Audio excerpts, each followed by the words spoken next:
नमस्कार दोस्तों। Artificial intelligence का युग है। बहुत तेज़ी से दुनिया बदल रही है, बहुत तेज़ी से टेक्नोलॉजी बदल रही है, बहुत तेज़ी से हम लोगों की वर्किंग बदल रही है।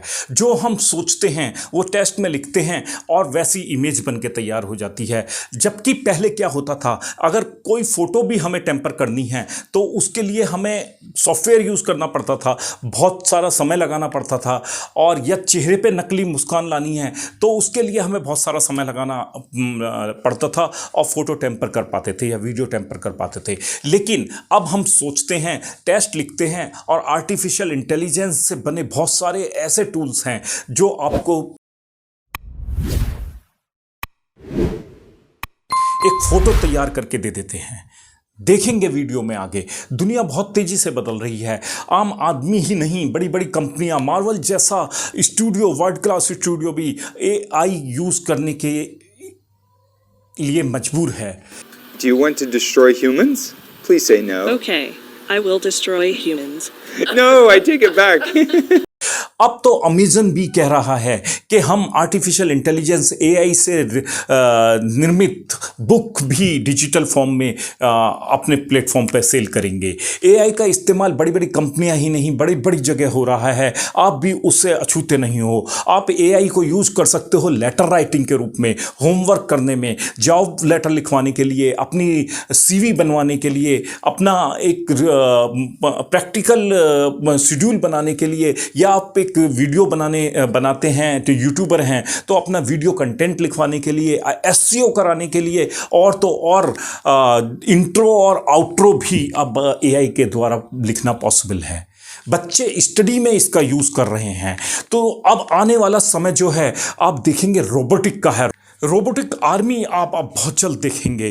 प्रोग्रामिंग कोडिंग अब इससे होने लगी है। प्रोग्रामिंग कोडिंग मैं आपको करके दिखाता हूँ, वीडियो में देखते हैं। बड़ी बड़ी रिसर्च, चाहे वो मेडिकल के फील्ड में हो, मैकेनिकल के फील्ड में हो, एरोस्पेस में हो, एग्रीकल्चर में हो, या किसी भी फील्ड में हो, एजुकेशन तक में अब एआई का यूज़ बहुत तायत से हो रहा है। बहुत तेज़ी से एआई आगे बढ़ रहा है। आप इस सिस्टम का, एआई का फील ले सकते हैं ओपन एआई द्वारा निर्मित चैट जीपीटी से, जिसका 3.5 वर्जन जो है वो आपके लिए फ्री है, जबकि चैट जीपीटी 4 पेड वर्जन है। इसी के साथ साथ चैट जीपीटी ने अपने को किस तरीके से डेवलप कर रहा है, आप उससे कुछ पूछते हैं, देखते हैं कुछ वीडियो।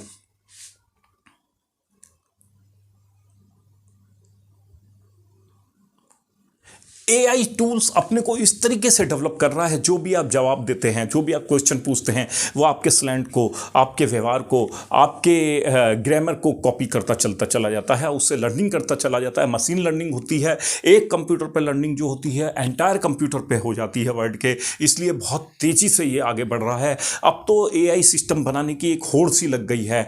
आप देखेंगे हाल ही के दिनों में नवंबर 22 में चैट जीपीटी लॉन्च हुआ था। एक साल के अंदर अंदर, एक साल हुआ भी नहीं है, बहुत तेज़ी से उसने ख्याति पाई है, बहुत तेज़ी से वो लोगों के बीच में प्रचलित हुआ है।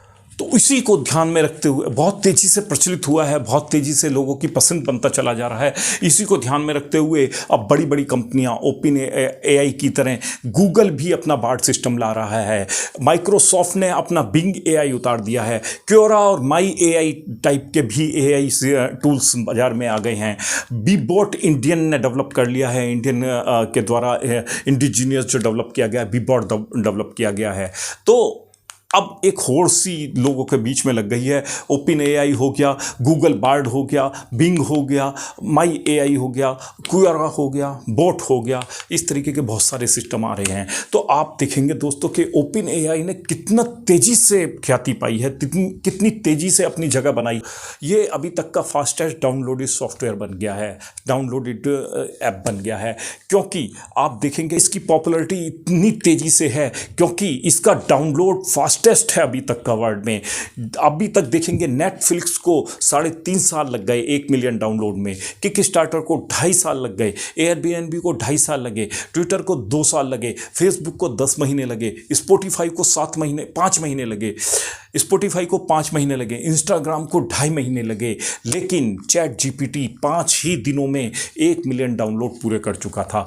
तो आग की तरीके से आप बहुत तेज़ी से पूरे वर्ल्ड में ये फैला। तो चैट जीपीटी मोस्ट पॉपुलर अभी तक का माना जा रहा है एक सॉफ्टवेयर है। क्या इतने यूटिलिटी वाले जो ये एआई सिस्टम आ रहे हैं, कहीं ऐसा तो नहीं ये इंसान के लिए ही खतरा बन जाएं, अपनी टेक्नोलॉजी को डेवलप करके ये इंसान से आगे निकल जाएं?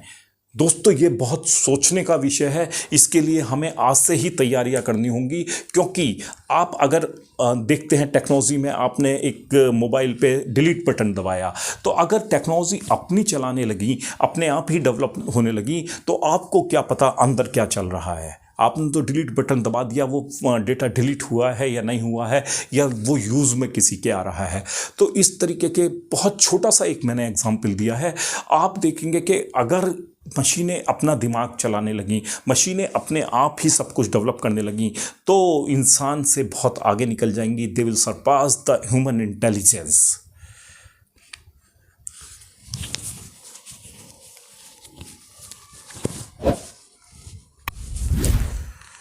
वो ह्यूमन इंटेलिजेंस को बहुत तेजी से सरपास कर देंगी। इतना उन्नत सिस्टम होते हुए भी पूरा वर्ल्ड क्यों चिंतित है, देखते हैं। The collective intelligence of the human species begins to pale in comparison by many orders of magnitude to the general development of technology, and there are people that are motivated for various reasons, largely financial, that are going to push it no matter what, and not say, oh, we're going to give up the effort that we're on and the path we're on. Not really, but new technology brings the pluses and the minuses, and we're seeing so many examples of that. Are you scared? We're all scared that a bad guy could grab it. Let's say the bad guys get ahead of the good guys. Then something like cyber attacks, could be driven by an AI. Please allow me to say a few words about the possibilities and the dangers of AI in this current moment in the history of human civilization. I believe it is a critical moment. The Bible and Shakespeare don't count, apparently. But my old system had a rather primitive system for predicting the next word. Now Intel has written a new program, ACAT, which uses predictive text to speed up writing. What was the thing that you most wanted changed about the old system? It was the next word predictions I most wanted changed. ACAT offers a list of predictions based on an analysis of the English language and my previous usage. तो what is AI? सबसे पहले समझते हैं AI है क्या, artificial intelligence है क्या। Artificial यानी कि मशीनरी, और इंटेलिजेंस यानी कि ह्यूमन की जो इंटेलिजेंस होती है, उसके सोचने समझने की शक्ति होती है, उसको जब एक साथ जोड़ दिया जाए, एक साथ बना दिया जाए, तो आर्टिफिशियल इंटेलिजेंस कहलाता है। इंटेलिजेंस हो गया capability to learn and solve problem. इंसान की जो कैपेबिलिटी है वो अगर मशीन के अंदर आ जाए, उसके सोचने समझने की और प्रॉब्लम सॉल्विंग की शक्ति जो है अगर मशीन के अंदर आ जाए, तो मशीन आर्टिफिशियल इंटेलिजेंस उसको बोलते हैं। इस ह्यूमन की इंटेलिजेंस अगर मशीन के अंदर आती है, artificial intelligence is the simulation of human intelligence. The ability to solve problem ये डेवलप कर सकती हैं, ability to react, ability to like humans, जैसे ह्यूमन पसंद करता है, इमोशन होते हैं, वो सब अपने आप डेवलप कर सकती हैं। तो ये मनुष्य के लिए खतरा भी हो सकता है। If a machine act as intelligently as human being, तो उसको आर्टिफिशियल इंटेलिजेंस कहते हैं। It means simulation of the human intelligence by a machine is called artificial intelligence. Machine human intelligence की तरह, ह्यूमन के सोचने समझने की तरह, प्रॉब्लम सॉल्विंग की तरह कार्य करने लगेगी, काम करने लगेगी। उसकी तरह सोचने समझने की शक्ति हो जाएगी, प्रॉब्लम सॉल्विंग की शक्ति हो जाएगी, रिएक्शन होने लगेगा, तो उसको ह्यूमन इंटेलिजेंट को मैच करने लगेगी, प्रॉब्लम सॉल्विंग करने लगेगी, तो उसको आर्टिफिशियल इंटेलिजेंस कहेंगे। कि किस तरीके से ह्यूमन इंटेलिजेंस को सरपास कर सकती है, क्योंकि रैपिड टेक्नोलॉजिकल एडवांसमेंट इसमें पॉसिबल है, क्योंकि उनके सोचने समझने की शक्ति जो होगी वो बहुत सारे वर्ड कंप्यूटर्स जितने हैं, बिलियंस ऑफ कंप्यूटर्स हैं, उस पर एक साथ रेप्लिकेट हो जाएगी कोई भी इंफॉर्मेशन, कोई भी लर्निंग। तो मशीन लर्निंग ह्यूमन लर्निंग के कंपैरिजन में बहुत फास्ट होती है, बहुत तेज़ी से ग्रैब करती है, प्रोग्रामिंग होती है। और दूसरा इम्पैक्ट ये इंटेलिजेंस को किस तरीके से खा जाएगी, क्योंकि जॉब डिस्ट्रप्शन हो जाएगा पूरी तरीके से, मशीनें ही सब जॉब में आ जाएंगी, तो उनकी ही नॉलेज बढ़ेगी, आदमी उनका पंगु होकर रह जाएगा, आदमी उनका गुलाम बनने के रह जाएगा। लेकिन अभी भी वक्त है, हमें ये सोचना होगा। साइंटिफिक ब्रेक थ्रू जो है, साइंटिफिक कैलकुलेशन है, डेटा है, एनालिसिस है, वो मशीन बहुत तेज़ी से करेगी। तो ह्यूमन के मुकाबले मशीन बहुत तेज़ी से अपना सिस्टम डेवलप कर सकती है, अपना एल्गोरिथम डेवलप कर सकती है, और सुपीरियर प्रॉब्लम सॉल्विंग होगी, क्योंकि डेटा एनालिसिस की जो स्पीड होगी और प्रॉब्लम सॉल्विंग जो स्पीड होगी वो मशीन की बहुत ज़्यादा होगी। एक छोटा सा एग्जांपल, कैलकुलेटर आप देख सकते हैं, ह्यूमन के मुकाबले बहुत तेज़ी से कैलकुलेट कर सकता है। उसके बाद कंप्यूटर आ जाता है, कंप्यूटर और तेज़ी से करता है। अब आर्टिफिशियल इंटेलिजेंस आता है। आप क्रिएटिविटी आप देखेंगे मशीन की बहुत ज़्यादा होगी। अभी आप पेंट ब्रश से पेंटिंग बनाते हैं, घंटों लग जाते हैं, दिन लग जाते हैं, हफ्तों लग जाते हैं क्या ही पेंटिंग में, लेकिन आपकी सोच के हिसाब से टेक्स्ट लिखेंगे और मशीन आपको पेंटिंग बना के दे देगी। तो ये पूरा सिस्टम चेंज कर देगा। और इसमें सोचने की बात ये है कि ये सिर्फ सिस्टम ही नहीं चेंज करेगा, इसमें आप मिसयूज़ भी बहुत ज़्यादा होगा। क्योंकि आप देखेंगे, ये फ़ोटो देख रहे हैं आप, ये फ़ोटो AI से टेम्पर्ड की गई है, इसकी असली फ़ोटो ये है। ये रेसलर्स का भी एक केस हुआ था, जिसमें रेसलर्स को सुनवाई के लिए जाना था, तो उनकी सुनवाई नहीं हो रही थी, तो कई आरोप, गंभीर आरोप लगाए गए थे सीनियर्स पे। तो उन धरने पे ये लोग बैठे हुए थे, तो जब सुनवाई के लिए ले जाया गया तो ये लोग की असली फ़ोटो ये थी, एडिटेड फ़ोटो स्माइलिंग के साथ बनाई गई, जिससे केस को बिगाड़ा जा सके, जिससे केस को बदला जा सके। लेकिन बाद में बारीकियां जब पकड़ी गई तो ये पकड़ में आ गई, क्योंकि कहीं ना कहीं मुस्कान एक सी नहीं हो सकती, सबके दांत एक से नहीं हो सकते। इसमें एक सी मुस्कान जो डाली गई है, एक सी मुस्कान जो है, एक से दांत जो दिखाए गए हैं, जनरली ऐसा होता नहीं है, और ये पकड़ में आ गई। इंडस्ट्रीज किस तरीके से चेंज होंगी, किस किस इंडस्ट्री में AI का यूज़ किया जा सकता है? हेल्थ केयर और मेडिसिन में सबसे ज़्यादा यूज किया जा सकता है, क्योंकि डायग्नोज कर सकती हैं ये डिजीज़ को, मेडिकल डेटा इकट्ठा कर सकती हैं। ड्रग्स में डिस्कवरी बहुत तेज़ी से होगी, तो acceleration in the drugs discovery जो होगा बहुत फास्ट हो जाएगा। ड्रग्स में नई नई दवाइयाँ तेज़ी से डेवलप की जा सकती हैं।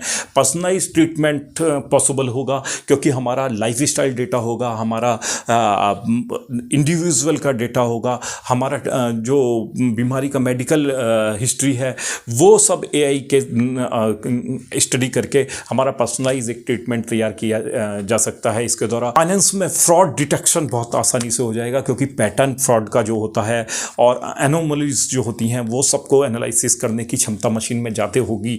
एल्गोरिथम यूज़ किया जा सकता है ट्रेडिंग में, मार्केट का सेंटिमेंट्स, मार्केट के डेटा को एनालिसिस करके एक डिसीजन मशीन दे सकती है, AI दे सकती है कि कहाँ पर पैसा लगाना है, कहाँ पर नहीं लगाना है, किन शेयर को खरीदना है, किन को बेचना है, ये इसमें हो सकता है। रिस्क असेसमेंट पहले से हो सकता है, सारे डेटा को एनालिसिस करने की, इंश्योरेंस के फील्ड में अगर बात करें, और डेटा को एनालाइज करके और क्या चल रहा है, रिस्क असेसमेंट पहले से होगा, भी पहले से हो सकता है। ऑटोमोबाइल से इंडस्ट्री में रिवोल्यूशन आ सकता है, क्योंकि सेल्फ ड्रिवन कार अभी भी बन गई हैं, लेकिन AI के आने के बाद नेविगेशन, ऑब्स्टिकल डिटेक्शन और रियल टाइम ड्राइविंग का जो एक डिसीजन है वो मशीन बहुत तेज़ी से कर सकती हैं। ट्रैफिक मैनेजमेंट सिस्टम इससे तैयार किया जा सकता है। मैन्युफैक्चरिंग इंडस्ट्री में बहुत तेज़ी से रिवोल्यूशन आ सकता है। AI को प्रिवेंटिव मेंटेनेंस में बहुत तेज़ी से यूज किया जा सकता है। क्वालिटी कंट्रोल में यूज किया जा सकता है, क्वालिटी कंट्रोल इंप्रूव किया जा सकता है। रिटेल और ई-कॉमर्स में तो सबसे ज़्यादा यूज़ हो ही रहा है। आप कोई एक प्रोडक्ट किसी ई-कॉमर्स साइट पे सर्च करके देख लीजिए, उसके बाद उसमें वही ऐड आने शुरू हो जाते हैं। आपके बिहेवियर को उसमें पहचाना जाता है, आपकी बाइंग पावर को उसमें पहचाना जाता है, या आप का इंटरेस्ट क्या है उसको एनालिसिस करके ये पूरा आपका एक एल्गोरिथम तैयार किया जा सकता। और एक पैटर्न तैयार किया जाता है और वही चीज़ आपके डिस्प्ले पे आने लगती है बार बार। तो इसमें पहले से ही रिटेल और ई कॉमर्स में इसका यूज़ हो रहा है, इन्वेंट्री मैनेजमेंट में इसका यूज़ हो सकता है, day to day data analysis करके हम कम से कम इन्वेंट्री रख के इसमें एआई को यूज़ करके पैसा बचा सकते हैं। नेचुरल लैंग्वेज प्रोसेसिंग जो चैट जीपीटी में आपने देखा है, बिल्कुल नेचुरल उसके आंसर होते हैं, आपके बिहेवियर को, आपके पैटर्न को, आपके स्लैंट को वो लगातार लर्निंग कर रहा है, कॉपी कर रहा है और उसके बाद उसके जो आंसर अब हैं वो बहुत तेज़ी से इम्प्रूव होते चले जा रहे हैं। किसी भी फील्ड के आंसर हो दिखाएंगे आपको वीडियो में। और पूरा एंटायर इलेक्शन सिस्टम पूरा इन्फ्लुएंस हो जाता है, इलेक्शन पूरी तरीके से इन्फ्लुएंस हो जाता है। जैसे कि 2006 में ट्रंप का इलेक्शन आपने देखा, यूएस इलेक्शन में कैम्ब्रिज एंटार्क्टिका ने पूरी तरीके से फेसबुक का लाइक, डिसलाइक और न्यूट्रल का डेटा इकट्ठा किया, उनकी कमेंट का डेटा इकट्ठा किया और उसी तरीके से पूरा कैंपेन अलग अलग सेगमेंट के लिए अलग अलग कैंपेन बना दिया। इसी तरीके से ब्राज़ील जब अलग हुआ था यूरोपियन यूनियन से तो ब्रेग्जिट के नाम से उसको घटना को कहा जाता है, उसमें भी लोगों के लाइक, डिसलाइक और जो कमेंट थे उनका डेटा इकट्ठा किया गया और इस तरीके का कैंपेन बनाया गया।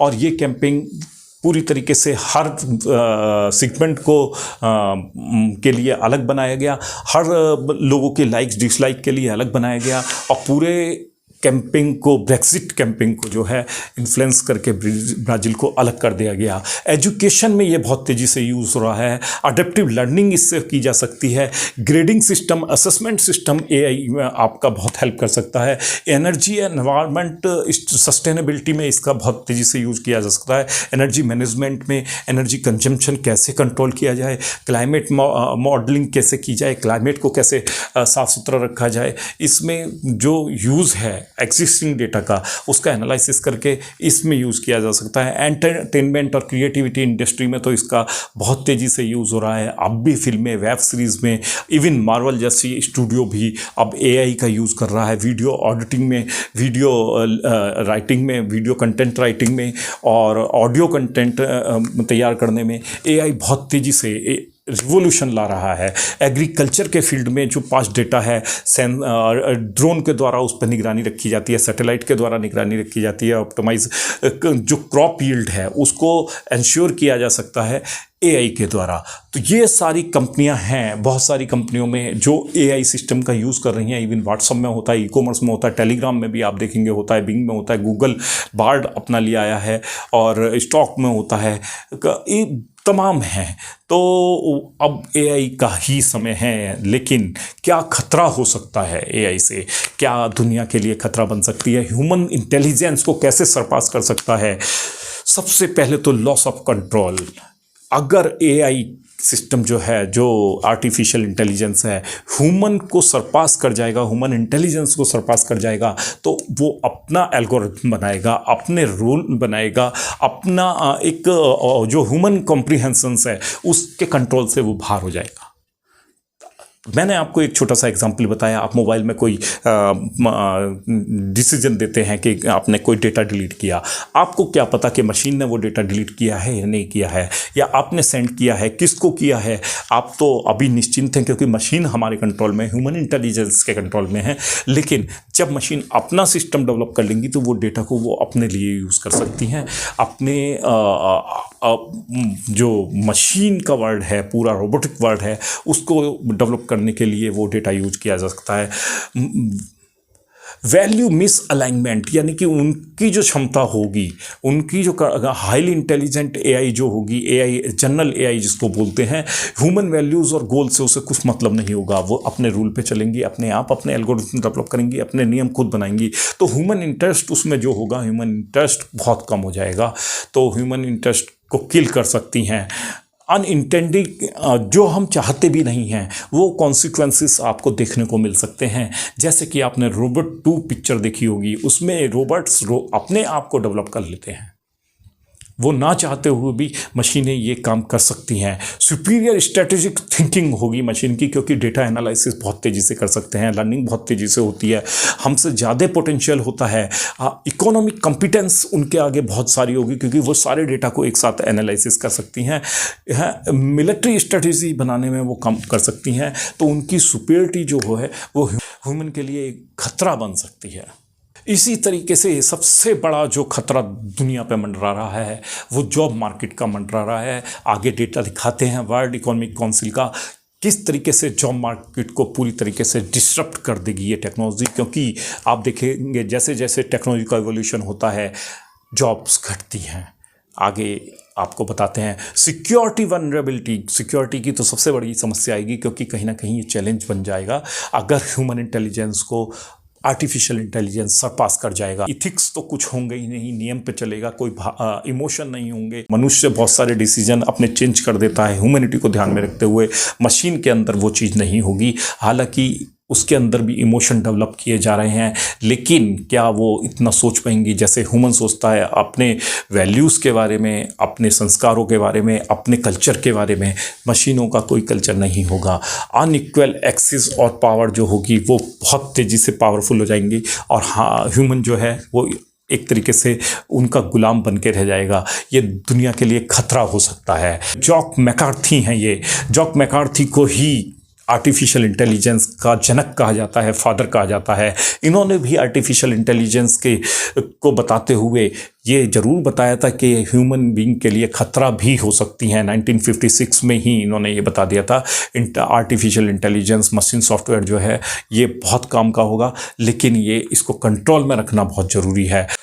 और भी बहुत बड़े बड़े नाम हैं जिन्होंने आर्टिफिशियल इंटेलिजेंस से होने वाले भविष्य के खतरे को से सावधान रहने को कहा है। स्टीव वॉजियक एप्पल के को फाउंडर हैं, जिन्होंने कहा है कि the future is crazy and very bad for people अगर आर्टिफिशियल इंटेलिजेंस यूज़ करते हैं। इलॉन मास्क जिसको सबसे शार्प माइंड कहा जाता है, नेक्स्ट लेवल का एक थिंकिंग है उनकी, उन्होंने भी एआई से सावधान रहने के लिए कहा है। बिल गेट्स उन्होंने खतरा बताया है एआई को, हालांकि उन्होंने अपना बार्ड सिस्टम बना दिया है, लेकिन उन्होंने साथ के साथ ये भी बताया, वीडियो में आपने देखा कि बैड बॉयज़ के हाथ में जब ये टेक्नोलॉजी पहुंचेगी तो इसका बहुत तेज़ी से यूज़ होगा। साइबर क्राइम बहुत तेज़ी से बढ़ सकता है, क्योंकि ये एक्चुअल डेटा उनके पास पहुंच जाएगा। इसी तरीके के स्टीफन हॉकिंस जिनको बहुत बड़ा साइंटिस्ट माना जाता है, उन्होंने भी आर्टिफिशियल इंटेलिजेंस को खतरा बताया है। जो कंप्यूटर को कैपेबिलिटी दे देती हैं किसी भी प्रोग्राम को चलाने के लिए, उसे मशीन लर्निंग कहते हैं। मशीन लर्निंग जब तक ह्यूमन के हाथ में होगी, ह्यूमन के कंट्रोल में होगी, तब तक तो इसका यूज़ है। अगर ये आउट ऑफ कंट्रोल हो गई तो एक ह्यूमन बीइंग के लिए खतरा हो सकती है। आर्टिफिशियल एनहेंसमेंट कोई नया नहीं है दोस्तों, ये हमेशा से होता चला आ रहा है। जैसे कि अगर स्ट्रेंथ की बात करें, ताकत चाहिए थी हमें, तो सबसे पहले आदमी हल चलाया करता था, उसको रिप्लेस किया बैल ने या घोड़े से हल चलाए जाने लगे। जब उससे भी स्पीड नहीं मिली, उससे भी ज़्यादा शक्ति चाहिए थी, तो ट्रैक्टर बनाया गया। अब ट्रैक्टर से वो सारी चीज़ें चलती हैं, जैसा कि आप पिक्चर में देख रहे हैं। इसी तरीके से टेलीफोन ऑपरेटर हुआ करते थे। टेलीफोन ऑपरेटर बहुत सारे जॉब टेलीफोन ऑपरेटर की हुआ करती थी कंपनियों में, एक्सचेंज में, वो पूरे कॉल सेंटर में कन्वर्ट हो गई, कंप्यूटर्स आ गए, फ़ोन अपग्रेड हो गए। इसी तरीके से टेलर मशीन हुआ करती थी, बैंकों में टेलर हुआ करते थे, जो बहुत सारी जॉब्स होते थे जो नोट का हिसाब किताब रखते थे। अब उसकी जगह एटीएम मशीन लगा दी गई है। पहले इस तरीके की गाड़ियाँ चला करती थी, घोड़ा गाड़ी जिसको बोलते थे, एक जगह से दूसरे जगह जाने के लिए। लेकिन टेक्नोलॉजी का एवोल्यूशन हुआ, टेक्नोलॉजी बढ़ी, तो इस तरीके की मोटर कार आ गई। टेक्नोलॉजी का बढ़ना जो ह्यूमन इंटेलिजेंस को पार कर जाएगा, उसको एक वर्ड से डिफाइन किया जा सकता है, उसको एक वर्ड से बताया जाता है, जिसको सिंगुलैरिटी कहते हैं। ह्यूमन इवोल्यूशन जितना तेज़ी से बढ़ेगा, लेकिन ह्यूमन को पार करके भी टेक्नोलॉजी आगे निकल जाएगी, तो इसको सिंगुलैरिटी कहेंगे। सिंगुलैरिटी का मतलब होगा the point in time in which artificial intelligence exceed human intellectual capability. The singularity means क्या हुआ? सिंगुलैरिटी का मतलब हुआ जब वो इंटेलिजेंस को सरपास कर जाएगी, ह्यूमन इंटेलिजेंस से आगे निकल जाएगी, तो वो पॉइंट जहाँ पर ह्यूमन इंटेलिजेंस को टेक्नोलॉजी की इंटेलिजेंस सरपास कर जाएगी, उस पॉइंट को सिंगुलैरिटी कहते हैं। क्रूजवेल ने जो बताया था, क्रूजवेल के बारे में बताते हैं 2045 तक सिंगुलैरिटी आनी पॉसिबल है। रे क्रूजवेल गूगल के एक इंजीनियरिंग डिपार्टमेंट में डायरेक्टर हैं। इनके बारे में बताया जाता है इनकी प्रिडिक्शन बहुत सटीक बैठती हैं। आज तक इन्होंने 147 प्रिडिक्शन दी हैं, जिसमें से 86 लगभग एक्यूरेट हैं। ये बहुत तेज़ी से इन्होंने बताया 2020 में कंप्यूटर का इवोल्यूशन होगा, नई टेक्नोलॉजी आएगी। तो आपने नवंबर 2022 तक आर्टिफिशियल इंटेलिजेंस को पब्लिक के बीच ही देख लिया, हालांकि ये 2006 से ही शुरू हो गई थी इस पे वर्किंग। इन्होंने बताया है कि AI 2029 तक टर्निंग टेस्ट पास कर लेगी और ह्यूमन इंटेलिजेंस के बराबर में आके खड़ी हो जाएगी, यानी कि ह्यूमन इंटेलिजेंस के ही बराबर आर्टिफिशियल इंटेलिजेंस हो जाएगी। लेकिन आज से 30 साल बाद, लगभग 31-32 साल बाद 2045 तक इन्होंने बताया है सिंगुलैरिटी की पोजीशन आ जाएगी, जिसमें ह्यूमन इंटेलिजेंस बहुत पीछे रह जाएगी और machine intelligence, artificial intelligence human intelligence से बहुत आगे निकल जाएगी। तो ये खतरे की घड़ी होगी। इनका ये कहना है कि सिंगुलैरिटी मनुष्य के लिए, ह्यूमैनिटी के लिए बहुत बड़े खतरे की घंटी होगी। इसलिए हमें आज से ही कुछ सोचना होगा, मशीनों को अपने कंट्रोल में ही रखना होगा। अंधी दौड़ में, बिजनेस की अंधी दौड़ में हम कहीं ऐसा ना हो कि ह्यूमैनिटी के लिए खतरा बन जाए। हर देश की गवर्नमेंट को इसके लिए रूल बनाना होगा। डेंजर क्या क्या हो सकते हैं, रोबोट्स हमसे आगे निकल जाएंगे, खुद ही डेवलप होने लगेंगे। ऑटोमेशन वर्क उनका हमसे बहुत तेज होगा। उसके बाद ह्यूमन का कंट्रोल उनके ऊपर ख़त्म हो जाएगा और जो रोबोट्स जो होंगे वो हमारे कंट्रोल से बाहर होंगे, मनुष्य के कंट्रोल से बाहर होंगे। उनकी strength, speed, agility, education, decision making power, intelligence मनुष्य से बहुत बड़ी हो सकती है, तो वो खतरा बन सकती है। तो किलर रोबोट, मिलिट्री में अगर होड़ लग गई कि मिलिट्री में रोबोट रखेंगे, तो किलर रोबोट जो है एक ना एक दिन पूरी ह्यूमैनिटी के लिए खतरा हो सकते हैं। इसलिए हमें अवॉइड करना होगा रोबोटिक आर्मी, जैसे कि रसिया और चाइना प्लान कर रहे हैं, उससे हमें दूर रहना होगा। उसके लिए एक UN लेवल पे नियम बनने चाहिए। रोबोट के अंदर इमोशन डाल दिए तो उनके अंदर क्या एम्पैथी आ पाएगी? इमोशन के बावजूद भी एम्पैथी आ पाएगी? इसके ऊपर क्वेश्चन है। तो ये सब इवोल्यूशन जो है एक लिमिट तक होना चाहिए। अंधी दौड़ में, बिजनेस की अंधी दौड़ में कि मैं बड़ा हूँ, मैं ज़्यादा पैसा कमाना चाहता हूँ, या जो सब लोग AI बनाने में जुट गए हैं, वो कहीं देश के लिए, वर्ल्ड के लिए खतरा ना बन जाए। इवोल्यूशन होगा तो क्या होगा? ऑटोमोटिव इंडस्ट्री जो है पूरी तरीके से रोबोटिक हो जाएगी। रोबोटिक टैक्सी आज से ही जापान प्लान कर रहा है। फुली ऑटोनोमस टैक्सी होंगी तो उसमें ड्राइवर नहीं होगा, अपने आप वो डिसीजन लेने लगेंगी। एग्रीकल्चर, फार्मिंग जो है वो पूरी तरीके से एंटायरली चेंज हो जाएगी। ऑप्टिमाइज क्रॉप आउटपुट के लिए पूरा डेटा एनालिसिस करके सब कर लेंगे। सर्विसेज जो है, छोटी छोटी सर्विसेज में भी वॉशिंग मशीन है, मोपिंग है, क्लीनिंग है, ये सब भी रोबोटिक जॉब हो जाएंगी। तो मनुष्य के पास करने को काम ही नहीं होगा। फाइनेंस में अंदाजा लगाया जा रहा है कि ज़्यादातर 2.2 ट्रिलियन इन्वेस्टमेंट AI के डिसीजन के बाद ही होने लगेगा। AI इवोल्यूशन हो गया तो AI ही डिसीजन बताई करेगी। हेल्थ केयर में मैंने बताया कि अब स्पीड ऑफ इवोल्यूशन आप देखिए। हेल्थ केयर में 2000 में 1000 रोबोट सिर्फ हेल्थ केयर में काम करते थे। रोबोटिक मशीन्स जो हैं आज 5,70,000 से ज़्यादा मशीनें 2014 तक हो गई थी। 2014 तक 5,70,000 से ज़्यादा रोबोटिक मशीनें काम कर रही थी। तो आज के समय में तो ये 20 लाख को भी क्रॉस कर गया होगा अगर इंडिया की बात करें। मैन्युफैक्चरिंग इंडस्ट्री पूरी तरीके से रोबोटिक हो जाएगी। पहले आप देखते थे कार बनती थी तो उस पर बहुत सारे वर्कर काम करते थे, अब पूरा रोबोटिक होता चला जा रहा है। एरोस्पेस और डिफेंस में बहुत बड़ा अंतर आ जाएगा। तो ये सब खतरा होगा जो पूरे वर्ल्ड के जॉब मार्केट के लिए। लगभग 87 मिलियन, लगभग 8.5 करोड़ जॉब जो हैं जाने को हैं। 8.7 करोड़ जॉब्स जो हैं पूरे वर्ल्ड में इसी साल में ख़त्म होने को हैं। ये मैं नहीं कह रहा हूँ, ये वर्ल्ड इकोनॉमिक फोरम का डेटा है। वर्ल्ड इकोनॉमिक फोरम ने अपनी रिपोर्ट निकाली है जिसमें बहुत सारी जॉब जा रही हैं। बहुत सारी नई जॉब भी पैदा हो रही हैं। अगर 85 मिलियन जॉब्स जा रही हैं, 8.5 करोड़ जॉब जा रही हैं, तो 97 मिलियन जॉब नई भी पैदा हो रही हैं। जो जॉब को खतरा है उसमें अगर आप देखेंगे डेटा एंट्री क्लर्क जो होते हैं उनकी जॉब को खतरा है, एडमिनिस्ट्रेटिव जॉब को खतरा है, अकाउंटिंग और ऑडिटर्स जो होते हैं उनकी जॉब को खतरा है, असेंबली एंड फैक्ट्री वर्कर जो होते हैं जैसे कार की लाइन मैंने बताई उसमें खतरा है, business service and administrative manager type की जो जॉब है उसमें खतरा है, क्लाइंट इंफॉर्मेशन, मीडिया और magazines, mechanics, machines, material recording, stock keeping और इन्वेंट्री मैनेजमेंट, इन सब जॉब को खतरा हो सकता है। लेकिन नई जॉब जो क्रिएट होंगी जो अपने को एआई के हिसाब से ढाल पाएंगे वो उनके लिए जॉब होंगी। 97 मिलियन जॉब, लगभग 9.7 करोड़ जॉब नई भी आएंगी जो डेटा एनालिस्ट साइंटिस्ट की होंगी, एआई एंड मशीन लर्निंग की होंगी, बिग डेटा से डेटा स्पेशलिस्ट की होंगी, डिजिटल मार्केटिंग की होंगी, ऑटोमेशन स्पेशलिस्ट की होंगी, बिजनेस डेवलपमेंट प्रोफेशनल्स की होंगी, डिजिटल ट्रांसफॉर्मेशन में जॉब निकल सकती हैं, इंफॉर्मेशन टेक्नोलॉजी एनालिस्ट की होंगी, सॉफ्टवेयर और इनको चलाने के लिए सॉफ्टवेयर एनालिस्ट तो चाहिए, सॉफ्टवेयर चलाने वाले तो कोई होंगे, इंटरनेट पे काम करने वालों की होंगी। ये नई जॉब क्रिएट करेगा एआई। हाँ, स्पीड एआई की बहुत तेज होगी तो ये एक हो सकता है। आप देखेंगे गाड़ियाँ जब पूरी ऑटोनोमस आ जाएंगी, ऑटोमेटिक गाड़ियाँ आ जाएंगी, तो क्या ये डिसीजन के अभी रुकना है, जाना है, ये हमारे हाथ में नहीं होगा। किस इंस्टेंट पे क्या डिसीजन लेना है पूरी तरीके से गाड़ी ही लेंगी, जैसा कि आप देख रहे हैं इमेज में। वार टैंक पूरी तरीके से, जो वार टॉयज होंगे वो पूरी तरीके से रोबोटिक हो जाएंगे, तो उसमें मनुष्य की उपयोगिता है वो बहुत कम हो जाएगी।